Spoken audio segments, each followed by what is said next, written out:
Bonsoir. Voilà, donc on va clôturer la semaine avec le valet de bâton. Donc finalement, moi je veux pas aller, je veux pas faire, je veux pas m'habiller comme le valet avec du rouge. J'ai bien réfléchi, j'ai pas d'habit bleu, enfin à part ça, mais ça c'est pas un bleu, il faut que ça soit foncé. J'ai pas de tissu bleu foncé, ni rouge, ni jaune. J'ai beau réfléchir, j'ai pas ça. Et j'ai pas eu envie de sortir cet après-midi parce que ce matin j'étais déjà sortie. Bon, donc finalement, je vais faire l'animation avec le bâton. J'ai un bâton que j'avais déjà utilisé pour l'as de bâton. Je vais enlever le rouge. Je vais faire une équerre en carton tout à l'heure. Voilà. Je vais m'habiller, je vais mettre un t-shirt rouge. Et je vais tenir l'équerre et le bâton. C'est bien. Voilà, donc c'est ça. Donc, c'est des mesures, hein. C'est un scientifique, c'est un mathématicien, ça doit être un mathématicien, un géomètre ou quelque chose comme ça. Apparemment, le bâton, là, dans le temps, ça, on l'utilisait pour mesurer le temps. Un bâton comme ça érigé pour mesurer le temps. Je sais pas si c'est. J'ai vu ça dans mes lectures. Donc, voilà.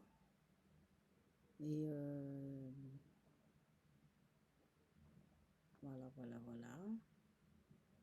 Et puis, je me suis dit, mais de quoi je pourrais vous parler? De quoi je pourrais vous parler pour ajouter quelque chose avec ça qui me fasse sens?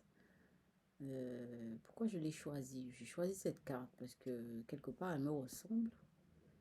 Parce que, en fait, vous savez, j'ai une vie un peu particulière, hein, euh, j'ai une vie particulière, hein. Je suis à la fois ermite, je me rends compte, hein. Bon, j'ai pris la décision d'apprendre le Wing Chun en autodidacte. Moi, je suis sûre que, bon, ben, ça fait rigoler, hein, les personnes qui sont très avancées, qui pensent que peut-être que je vais laisser tomber, mais bon, peut-être que je ne laisserai pas tomber, et peut-être que j'arriverai pas très. Je ne vais pas tellement apprendre des choses, mais ça m'intéresse énormément, donc je vais le faire. Mais c'est vrai que je suis quelqu'un de spécial, et voilà, hein, je vis, j'ai une vie spéciale, un peu d'ermite, hein. Je vais parler de ma vie un peu d'ermite. Je suis végétalienne, je vous ai déjà dit. Euh, j'ai une routine de vie qui est assez spéciale aussi. Je fais du sport, je m'entraîne au Wing Chun, je regarde pas la télé le soir. D'ailleurs, aujourd'hui, j'ai jamais. Oui, ce matin, je regarde la télé.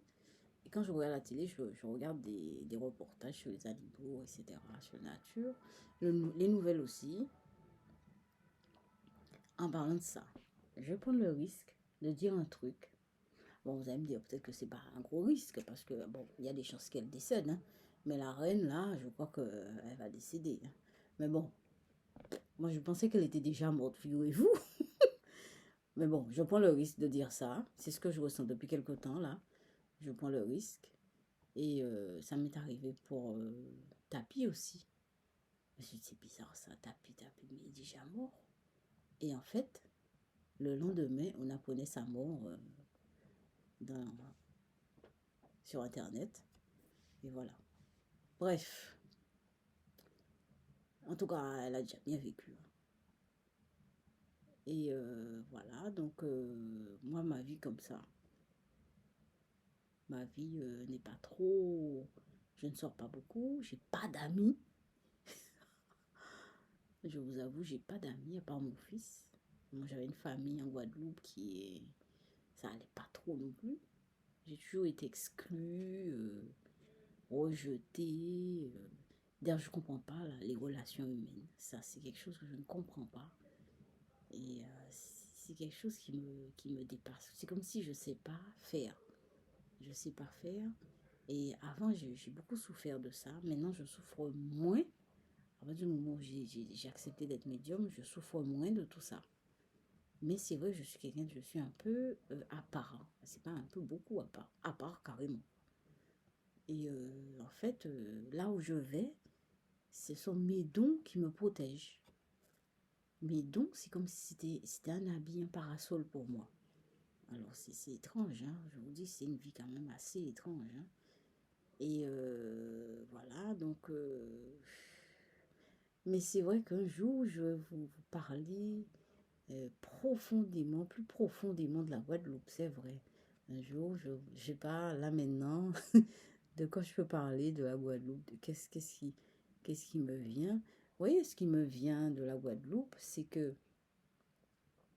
aller chercher tout ce qui est mythologie de là-bas. Vous voyez, je me disais à mon fils, mais c'est bien d'aimer un pays, d'être né quelque part et d'être baigné dans son imaginaire.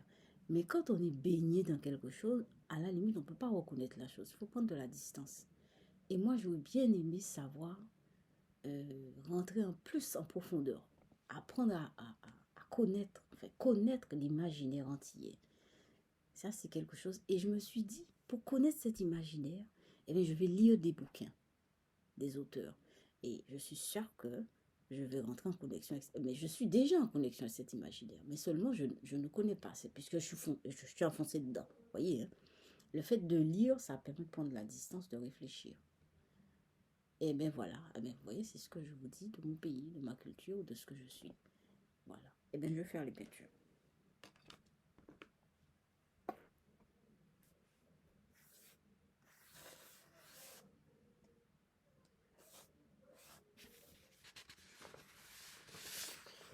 Première peinture.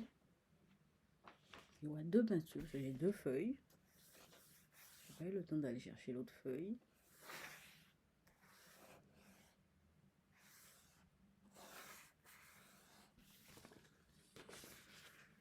Deuxième peinture. Et ben voilà, hein, c'est ça. C'est ça. C'est déjà pas mal de vouloir rentrer en contact avec son imaginaire d'une façon consciente. Hein, d'une façon consciente. Parce que je suis plongée dedans et voilà. Mais c'est vrai que c'est un travail qui me plaît. Voilà. Mais je vous laisse mon mail, c'est diem.dhyemh@outlook.fr. Merci pour tout et bonne soirée.